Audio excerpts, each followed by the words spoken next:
I want you to try something right now. And don't overthink it. Without turning your head, point to true north. I bet most people listening are completely freezing up right now. Exactly. Can you do it? Or, what about this? Without looking at a weather app, can you feel what the barometric pressure is doing outside your window right now? Probably not. I mean, I definitely can't do that. Right. But look down at your hands for a second. You are walking around today, right in this exact moment, with the exact same evolutionary hardware as your ancestors from like 200,000 years ago. The exact same biology. The exact same highly calibrated sensory equipment that kept them alive in wild, utterly unpredictable environments. Yet because of modern civilization and, ubiquitous technology and just our endless pursuit of comfort, you likely only use about 5% of it. It really is a staggering amount of dormant potential when you look at the biology. Yeah. We tend to view ourselves as the absolute pinnacle of advancement, right? But sensorially speaking, we are profoundly muted. We are basically living at a fraction of our biological volume. You are essentially a multi-billion-dollar supercomputer being used exclusively to play a game of solitaire. That is a brilliant way to put it. Well, that muted existence is exactly what we are exploring today. We're taking a deep dive into the fascinating field notes of Dr. Lune Ashward. Yes, her work is incredible. It really is. She's an archaeologist, but recently she completely pivoted her career. Instead of excavating ancient Roman ruins, she decided to excavate the human body. Right. She calls this project the archaeology of the self. Exactly. Her mission is to unearth these dormant, superhuman capabilities that we all still possess, but have just buried under layers of modern life. Okay, let's unpack this, starting with something so basic that we take it completely for granted until it fails us. Which is knowing where we are in physical space. Right. The navigational sense. And what's brilliant about Ashwood's notes is how this started for her. It wasn't in some remote jungle or anything. Oh, no, not at all. She got profoundly, genuinely lost in her own familiar neighborhood, just a few blocks from her apartment building. Just completely disoriented. And why? Because she was staring down at her phone, answering an email. Like we all do. Right. And when she finally looked up for about 20 solid seconds, she had zero spatial awareness. She writes that north could have been up in the sky for all she knew. It's a terrifying feeling. It is. But that 20 seconds of panic is incredibly revealing biologically.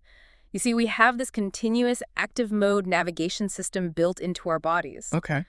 It's this beautiful concert of subsystems. You have the vestibular system in your inner ear acting like an inertial guidance gyroscope. Wow. Yeah, and you have proprioceptive networks, literally sensors in your muscles and joints, tracking the exact length and direction of your gait. So it's tracking how far my legs are stepping. Exactly. And then, in your brain, you have hippocampal place cells and entorhinal grid cells constantly running. Hold on, let me stop you there. Grid cells. Are we talking about a literal latitude and longitude grid drawn inside my brain? Essentially, yes. It's wild. Think of place cells as literal GPS pins your brain drops in real time as you move. Okay. And grid cells provide the invisible metric coordinate system that tells you the distance between those pins. So the hardware is always running. It never turns off. It is tracking every single step you take. Yes.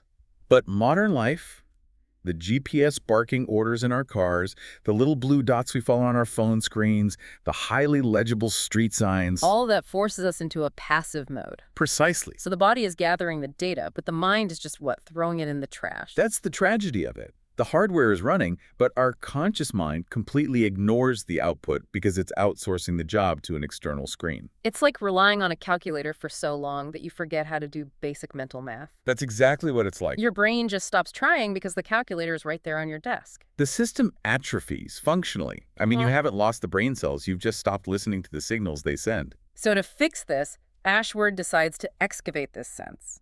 She institutes a radical practice, which is she starts leaving her phone at home. Very radical for today, truly. She would go for walks in her city without a destination, actively trying to let her body feel the pull of a direction. Yeah. And periodically, she would stop on the sidewalk, close her eyes, and try to point exactly toward her apartment. Which is much harder than it sounds. Oh, she was wildly off at first, by like 45 degrees or more. Wow. But every single time she checked her actual location and corrected herself, she was feeding her nervous system vital feedback. Over months of doing this frustrating exercise, she literally recalibrated her homing sense. That's amazing. Yeah, she developed this constant somatic bodily awareness of the cardinal directions. But as she notes, knowing how to move through the world is really only half the battle. Right. You also have to know when moving is a terrible idea. You need to know when to stop or, when to run. Which transitions us from mere orientation into the realm of acute survival, the danger sense. Yes, this part was crazy. Ashward has this incredible entry in her notes about a colleague of hers named Sarah. Sarah was traveling and walked into a small, totally ordinary Turkish bar just to buy cigarettes. And nothing overtly threatening was happening, right? Yeah. Like no broken glass or shouting. Nothing at all. There's no fight. Nobody is yelling. The men inside don't even look up at her. But Sarah takes 3 steps through the door, instantly feels that the room was wrong, turns on her heel, and walks right back out into the street. Just leaves. Just leaves. She didn't pause to rationalize it. She just left. I have to push back on this, though, because reading that, my immediate thought was, isn't acting purely on a quote-unquote bad vibe just a recipe for prejudice? Right. That's a very common concern. If you just bolt every time you feel weird in a room full of strangers, aren't you just acting on cultural bias or paranoia? It's a crucial distinction, and Ashward wrestles with this exact question in the text. You have to separate cognitive narrative from somatic response. Okay, meaning what exactly? Well, paranoia or prejudice is a continuous cognitive narrative.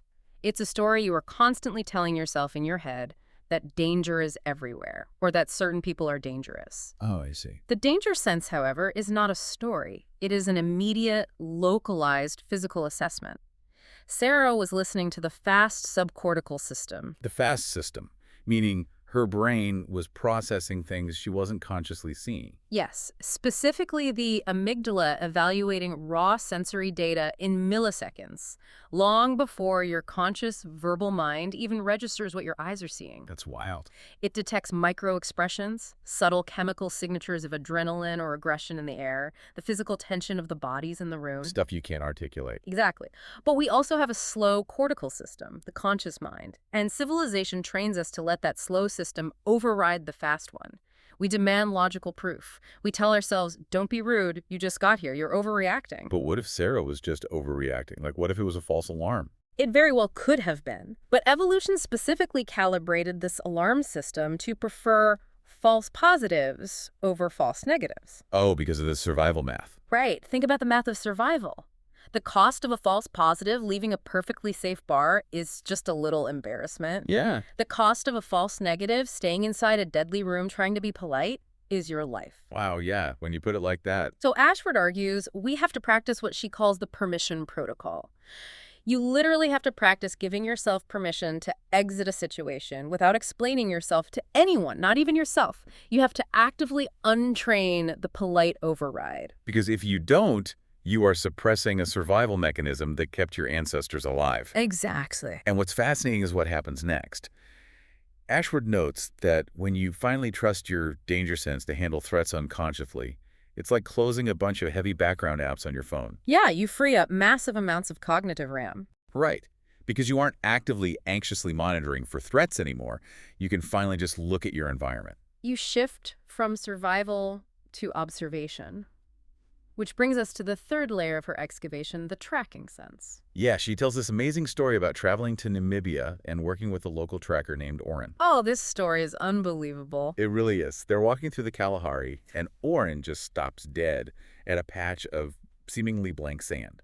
And from tiny, almost invisible depressions in the dust, he reads a complete detailed narrative. Right. He knows a female gemsbok walked by 4 hours ago, that she paused, looked over her left shoulder at a specific sound, and then sped up into a trot. What Oren is demonstrating there is a massive shift in how the brain filters visual data. Modern humans are entirely trained in focal attention. Focal attention. Yeah, we look up and forward, fixating on static, defined objects, a laptop screen, a traffic light, a billboard. Tracking requires ground attention and differential perception. Differential perception, what does that mean? It means noticing the tiny, anomalous variations in texture. You stop reading the world as a collection of static things, and you start reading the physical world as a continuous, dynamic record of events. Here's where it gets really interesting, because you might be listening to this thinking, well, I live in a high-rise apartment in a city. I don't need to track a gemsbok through the desert. Sure. But Ashward applies this exact same biology to modern urban life. The city you live in is a giant physical manuscript. It really is. If you look down, you see the heavy scuff marks on the bottom of a glass door. You see the polished wear patterns on a wooden park bench showing exactly how people lean when they sit. Yes. You see those faded dirt paths cutting across a grassy park where people decided the sidewalk was too long. It's like reading the physical browser history of a public space. And once you turn that differential perception on, it completely rewires how you perceive your daily commute. You stop seeing a scuffed floor as just a floor that needs mopping, and you start seeing it as a timeline of human decisions. But to read those incredibly subtle signs, you run into a major roadblock. You have to slow down. Right. Ashford tried to practice what she called a 5-minute squat, just to stare at the ground long enough for these visual patterns to emerge from the noise. And doing that revealed a glaring, painful modern weakness. Oh yeah, our absolute inability to just stop moving, to just exist in one spot. The loss of her stillness capacity. Right. She's at this urban pond, doing her tracking squat, staring at the mud. And she suddenly realizes there's a massive 4-foot-tall heron standing in the shallows just a few meters away. Just completely invisible to her. Exactly, because she hadn't even noticed it, because the bird was impossibly, eerily still. Now, after about 12 minutes of squatting, Ashward's body and mind are in full revolt. Naturally. Her calves are cramping, her mind is screaming with anxiety about all the emails she should be answering, and she physically has to stand up. Meanwhile, the heron stands frozen, hunting for hours. We have to get into the neurology here because we often confuse stillness with the primitive freeze response. Oh, like a deer in headlights. Exactly. The freeze response is driven by sheer terror. But what the heron is doing and what Ashward was trying to achieve is ventral vagal stillness. What does the vagal part mean? The vagus nerve is essentially the main brake pedal for your nervous system. Ventral vagal stillness is a state of active, highly engaged, yet deeply calm rest. So the heron isn't scared. No, the heron isn't frozen in fear. Its brake pedal is engaged, allowing it to be hyper-observant without burning energy. Modern humans are blocked from this biological state by two massive forces. Okay, what are they? First, the stimulation layer, the entire attention economy vibrating in our pockets, demanding constant context switching. Second, the productivity ideology. Oh, that deeply internalized cultural guilt that tells us if we are doing nothing, we are failing morally. Precisely.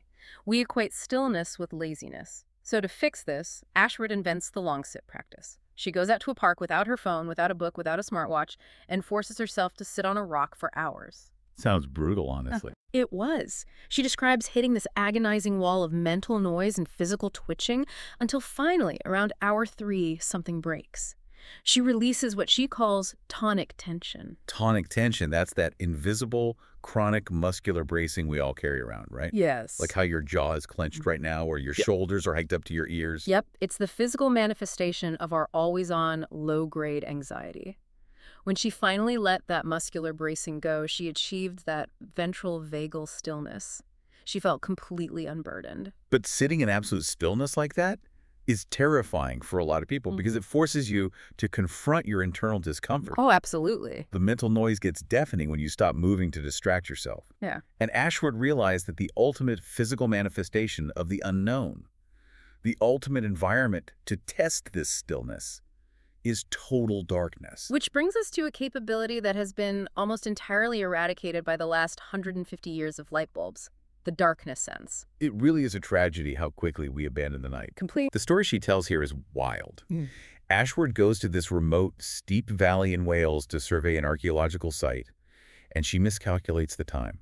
She gets caught out after sunset. Oh, no. Yeah, and it is a darkness so absolute, she writes, she literally could not see her own hand holding her compass. Wow. At first, she gets hit with pure ancestral panic. Her heart rate spikes. But she forces herself to use her stillness training. She sits down. She waits. That takes serious discipline. It does. And after 30 excruciating minutes, the night sky emerges. She sees the true, unpolluted Milky Way, so incredibly dense with starlight that it actually casts faint shadows on the ground. The biological mechanism behind this transformation is phenomenal. In our retinas, we have about 120 million rod cells. 120 million. Yeah. They're specifically optimized for low light. They are so incredibly sensitive they can detect a single photon of light. That is insane. But they do not process color. They process contrast and peripheral motion. Because of our modern environment of artificial lighting, we constantly bleach these cells. We essentially blind ourselves to the night. Ashward actually learned a highly counterintuitive trick to use these rod cells, and you can try this tonight in your own bedroom. Oh, the averted vision thing. Yes, because your fovea, the very center of your eye, is packed with color-sensing cones, but lacks those sensitive rod cells. If you look directly at something in a dark room, it will vanish into a blind spot. Right. To see something clearly in the dark, you have to use averted vision. You have to look slightly away from the object to let your peripheral rod cells catch the light. What's fascinating here is what happens to the entire human organism when you fully surrender to that darkness. Ashford decided to spend 5 days in an unlit cabin. 5 days? Yeah. No headlamps, no candles, no glowing screens. By the 4th night, her fundamental sleep architecture completely transformed. She naturally shifted into biphasic sleep. Breaking her sleep into 2 chunks. Yes. She would sleep for 4 hours, naturally wake up for an hour or 2 in the pitch black, a period she described as filled with highly creative associative thought, and then she would sleep for another 4 hours. Proving that our modern mandatory 8-hour block of sleep is just a factory-era invention. Yeah. It's not our default biological setting. For most of human history, that waking hour in the middle of the night was entirely normal. The body uses the fading of light to trigger melatonin, release growth hormones, and initiate immune repair. Right. When we blast our eyes with blue light from a TV at 10 p.m., the brain genuinely thinks it's high noon, and all those repair processes are halted. And here's the most poetic part of her notes. When you are sitting in that total darkness, deprived of sight, your other senses do not just shut down. They rush in to fill the sensory void. They amplify. You start to feel the temperature drop on your arms. You feel the humidity shift on your cheeks. You feel the barometric pressure change in the bridge of your nose. You stop looking at the environment, and you start feeling the atmosphere. Which unlocks the weather sense? Ashward talks about her father, who's a farmer. She claims he could step onto his back porch and literally smell snow coming. Smell snow. Yes, and she tracked his predictions. He had an 88 to 97% accuracy rate. Now, I have to be honest, when people say they can smell snow or feel a storm in their bones, it sounds like pure, unadulterated folklore to me. Oh, I totally get that. It sounds like magic, but the human body is literally a walking, highly calibrated weather station. The mechanisms are very real. Okay, lay it on me. Take that feeling of a storm in your bones. The synovial fluid inside your joints acts as a baroreceptor. How does fluid predict a storm? Think of the synovial fluid in your joints like a tiny sealed balloon. When the atmospheric pressure outside drops rapidly, which happens right before a major storm front moves in, there is less external air pressure pushing against your body. Oh, I see. So that little fluid balloon inside your joint expands slightly, pressing against your sensitive nerves.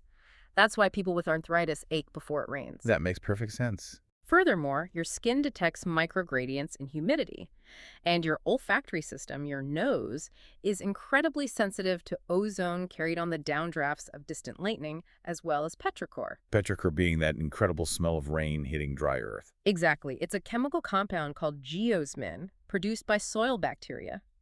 Human noses are so hypertuned to geosmin that we can detect it at 5 parts per trillion. 5 parts per trillion. Yep. A shark's ability to smell blood and water doesn't even come close to our ability to smell rain in the air. It totally reorients how you think about yourself in the world. We aren't just standing in the atmosphere like a person inside a sealed room. We are completely permeable to it. We are the atmosphere sensing itself. Beautifully said. And of course, the atmosphere and the weather ultimately dictate where life can exist at all. Which leads us to the final, most urgent, high-stakes survival capability in Ashward's excavation, the water sense. The absolute non-negotiable foundation of human survival. Ashward intentionally tests this by doing an intense, highly risky experiment in the high desert of the American Southwest. She hikes in, but her primary mapped water spring turns out to be totally dry. Oh, nightmare scenario. Truly. She is moderately dehydrated. Her core temperature is rising. She's rationing her last few liters of water. And instead of pulling out her satellite communicator to call for a rescue, she just keeps walking. She waits for her body to do something. And it does. It does. She describes this intense somatic pull. Her body literally starts drawing her toward a seemingly dry, unremarkable, rocky side canyon. This is a masterclass in what we call sensory convergence. Thirst is not just a dry feeling in your throat. It is a systemic alarm that amplifies all your sensory systems to maximum gain. Like turning up the volume dial on everything. Exactly. Her feet, detecting the ground temperature through her thin shoes, were registering micro-temperature drops in the sand where unseen subsurface water was conducting heat away. Her nose was detecting the faintest traces of that geosmin we just talked about. Her visual cortex, operating without conscious thought, picked up on the subtlest, almost imperceptible shifts in dirt color and the specific density of deep-rooted vegetation. So all of this is happening unconsciously. All of it, all these incredibly faint signals converged into a singular, undeniable physical pull. She gets to the canyon wall, digs down 50 centimeters into the dry sand with her hands, and finds a slow seep of cold water. Amazing. She found water in a desert using nothing but her body's ancient dormant hardware. It is a profound, goosebump-inducing realization. But Ashward notes that it also comes with a heavy, melancholic realization. Our absolute reliance on modern plumbing has completely severed our relationship with the landscape. Yeah, we're completely detached. You turn a metal tap, and clean water comes out. We no longer know the shapes of our own watersheds. We are entirely dependent on vast, fragile infrastructures that we don't even understand. The invention of the tap eliminated the biological necessity of the sense. And without necessity, the sense atrophied. Because your body never needs to find water to survive, it simply forgets how to read the landscape. So what does this all mean for us?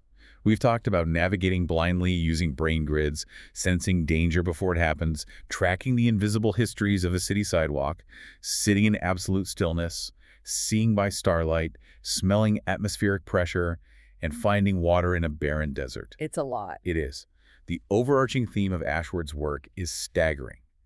You are an extraordinary, highly sensitive organism. You are not a diminished, fragile creature. You're just living in a muted baseline because your comfortable modern life never demands your full power. If we connect this to the bigger picture, Ashward's ultimate thesis is that humanity has traded aliveness for comfort. Yeah.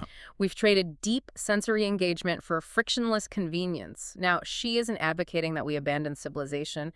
We don't need to throw our smartphones in a river and move to a cave. Thank goodness. Right, but by consciously exposing ourselves to darkness, to stillness, and to the raw elements, by practicing the long sit in a park, or trying averted vision in a dark room, or deliberately walking without a map, we can add these ancestral superpowers back into our modern lives. We can be comfortable, but we can also be incredibly capable. It's a powerful challenge. But I want to leave you with a new, somewhat unsettling idea to chew on, something that really struck me after finishing these field notes. Okay. If our neurobiology is so incredibly plastic, if it can unconsciously map physical rooms, predict weather patterns, and calibrate to natural terrain simply through exposure, what is happening to our sensory hardware right now, given our constant, unyielding exposure to the digital landscape? Oh, wow.